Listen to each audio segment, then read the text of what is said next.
money.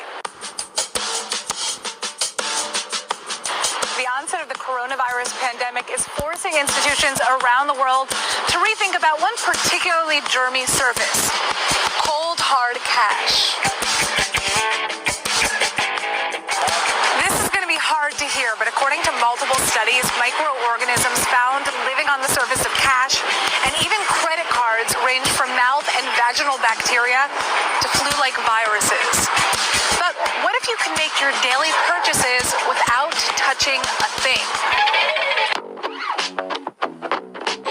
Welcome to Sweden, where thousands of people are inserting tiny microchips under their skin so that they no longer have to carry cash, IDs, gym passes, and key cards to get into work. I have 2 microchip implants, one on the right and one on the left. I got the micro implants because I wanted to be part of the future. I don't need keys, so I'm able to actually open the doors with my hands.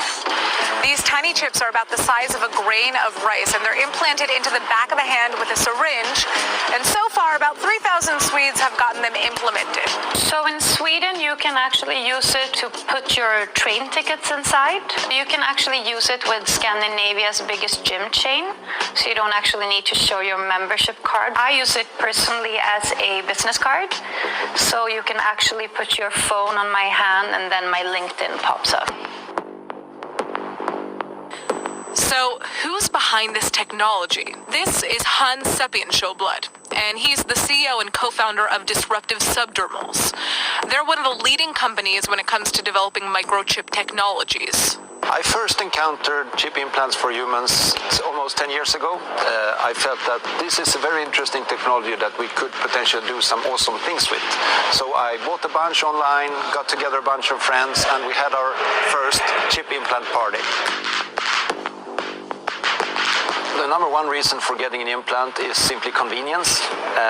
It allows you to eliminate some of the clutter in your life. Implants can also be used for making payments. For example, here at Epicenter in Stockholm, we use our implants in different vending machines, buying snacks and candy and juices whenever we feel like it. Microchips may sound too futuristic for you, but Sweden is expected to be the world's first cashless economy by March of 2023. But now, microchips could be used for more than just convenience. They have the potential to change healthcare and the way governments are handling the coronavirus crisis.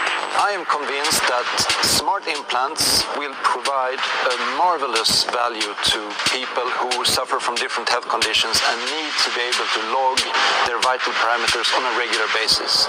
It could be body temperature, pulse, blood pressure, and imagine if you could just do that by swiping yourself with a smartphone at any time. For example, the implants that we designed allow people to measure their body temperature. Has some very interesting applications to see how fever is spreading in the population.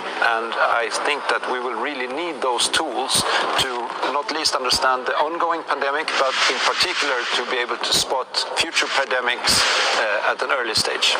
But how safe is your data in a body chip? So I'm not particularly concerned about the hacking dimension of implants, because ultimately the processing of data doesn't happen in the implant. It's simply a sensor platform. All the processing happens in the smartphone. That's where the data is analyzed and where it's packaged and presented.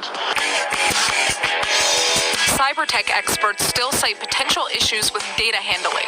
If data isn't secure, others can access your info. And once it's out there, it's hard to get back. And in some cases, users could even be giving their data away without even realizing it in the terms and conditions that they sign on their smartphones. But with the way technology is headed, we could see a future where microchip implanting becomes the norm. I believe that I'm going to be able to use my microchips to do payments in the future, identification, tickets. In Sweden, every shop, in every kiosk, in public transport, there are always these touch terminals where people either touch their phone or their wallet with a credit card inside. So this means that the infrastructure for making payments also with an implant are already there. The question is, could this Black Mirror type of technology be implemented in other countries?